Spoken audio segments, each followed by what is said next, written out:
The full moon for August 11th, 2022 is in Capricorn in Vedic Astrology in the nakshatra of Dhanishta. And this is a full moon that is really bringing us into our values and really understanding our values, balancing our emotional energy, the energy of Cancer where the new moon was, with our structure and what's really true for us. So there can be some heavy feelings with this. You may feel this sense of seriousness coming in, feeling serious about something in particular. You may feel, again, heavier type emotions, or there just might be some other people's emotions that you're having to deal with, or you're maybe taking on as an empath and feeling heavy with it. Saturn with the moon, almost conjunct the moon within a degree. So that's why it's really bringing on this more serious energy.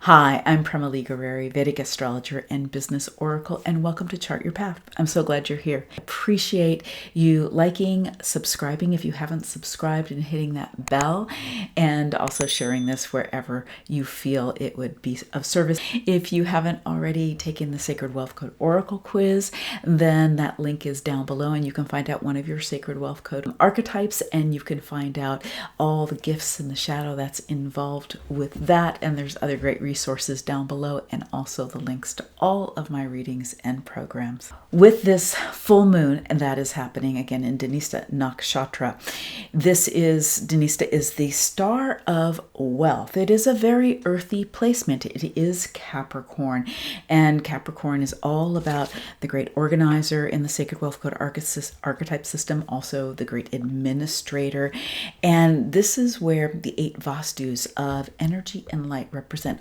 all aspects of self, all aspects of life, and calls us to our highest virtues. Now, this is one of the reasons that the energy can feel a little serious here, like calling you to your highest virtues, like who's living at their highest virtues.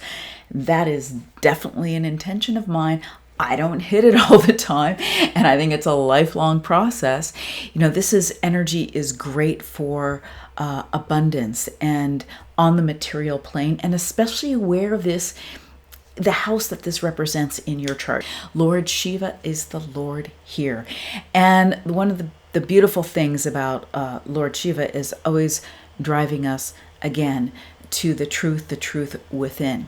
The symbol here is the drum, and it's helping us, that beat of the drum of divine timing, and it's Lord Shiva's drum, and it's the drum of creation and of destruction. Everything has a cycle, everything has a birth, everything has a death, and if we are open to the cycle, then we know as something is coming into deconstruction, as something's falling away or dying, it is something new will be born.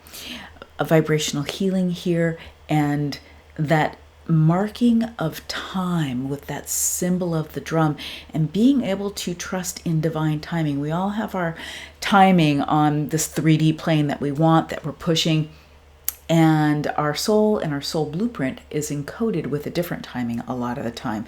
So we want to be sensitive to that and really be aware of when we're trying to push a timeline that's not ours, or is not in our highest virtue, of our highest and best in another timeline is presenting itself. And it gets a little murky in those moments. So we want to take the time to tune in, to really be able to sit in the eye of the storm, of the Maya of the world, and really know what is our highest values, and know what we're being called to, or if you do know what your chart is and do know what your soul blueprint is, what in the cycle you're running, what you're being called to next. So music and the drum and mantra are very useful here. So this is a great time to be chanting. This is a great time to be playing music, tuning in with that vibration, and using that to help call us to the depth of our intuition, the depth of our spiritual nature. We're pulled outside of ourselves all day long, and there is that rhythm. Our soul is wanting us to walk in that rhythm. So taking the time to really find that. And that Saturn is really the taskmaster there, and really always calling us. And again, Saturn, the great organizer, that's the ruler of Saturn, where the full moon is happening, conjunct the moon. And that's why I'm really talking about Saturn so much here. It's very, very important. So meditation, stillness of the mind is, that freedom that we can find within. No one can take that from us, but we have to know it and find it within. Now, the new moon started in Cancer, and we're just at the halfway mark. And so as we come to Capricorn, it's like, okay, for the next 15 days of the cycle, how can we lean into more of that organizing energy, more of the truth energy of Capricorn, the structure, to bring into fruition what our intentions were around the beginning of the cycle. And being in Cancer, and you can go back and listen to the new moon update. The link is down below around that for the new moon in Cancer, if you'd like to hear that. Now, in Cancer, very emotional energy, right? So we're, Saturn's wanting to balance, Capricorn is wanting to balance with this divine timing, with this, the stillness within, that discipline of structure, the emotional energy, so that we can bring it to a level of devotion. I talked a lot about that in that update. But one of the things that we have the opportunity for here is, if we're caught in the shadow side of, for instance, the moon, which is the great nurturer in Cancer, in the Sacred Wealth Code Archetypes system, then one of the shadow sides here that really can be there is the overgiver. Do you have the overgiver at play? We all have it in some area, and it is at play now. And also with Venus being there in the shadow side of the connector in the Sacred Wealth Code Archetype system, that's predominant in Cancer, is going to be the people pleaser. Now, these are both very feminine, and I want to say for women, we all have this, for everyone, we have this in us somewhere. But this could, if this is energy is really up this shadow side, which it can be, because Saturn's like, okay, what's the truth? Don't get caught in emotion.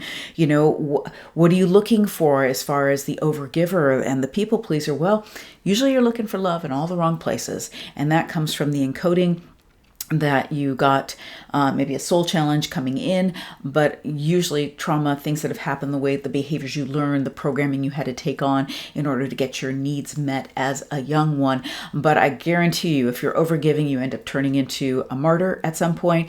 And that's also very true with the people pleaser, or you don't get your needs met and you wonder why that is. But this is happening unconsciously. So this full moon is bringing some light to that. So I want to invite you to be really honest with yourself. If that's, those shadow sides are coming up for you, then you really being able to sit with that and, do your work to really tell yourself the truth. The first step, and I create a lot of clearing processes for all my clients. And the first step is to understand what the value of the pattern is. So if you're a people pleaser, just be really honest with yourself. Or I shouldn't say if you have the people pleaser within you and it's coming up and it's coming present, then tell yourself the truth. What's the value of that for you? Is it that underneath it's shadowy, so it's not gonna sound real sexy here, okay? So it's like you're looking for love in all the wrong places. It wasn't safe for you to not make other people happy. So now you've learned to do that, which also keeps you, at distance and intimacy in some way. These are questions you need to really ask yourself with the overgiver on the great nurturer side here, and this is the moon in Capricorn, right now, but it was a new moon in Cancer. This great nurturer energy, again, can really be that overgiver. And, are you not really aware of what your value is at some level, or was your value not received or accepted? And that's why you have some value issues.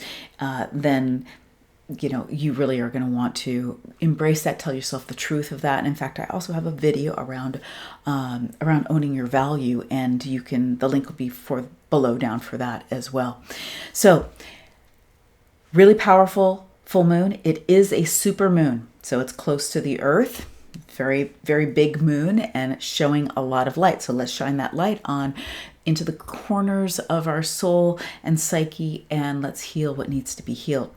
Now, on the day before the full moon, we have this big transit of Mars finally moving into Taurus. It's going to be there for about the next 8 months or so. It'll spend just a month in Gemini.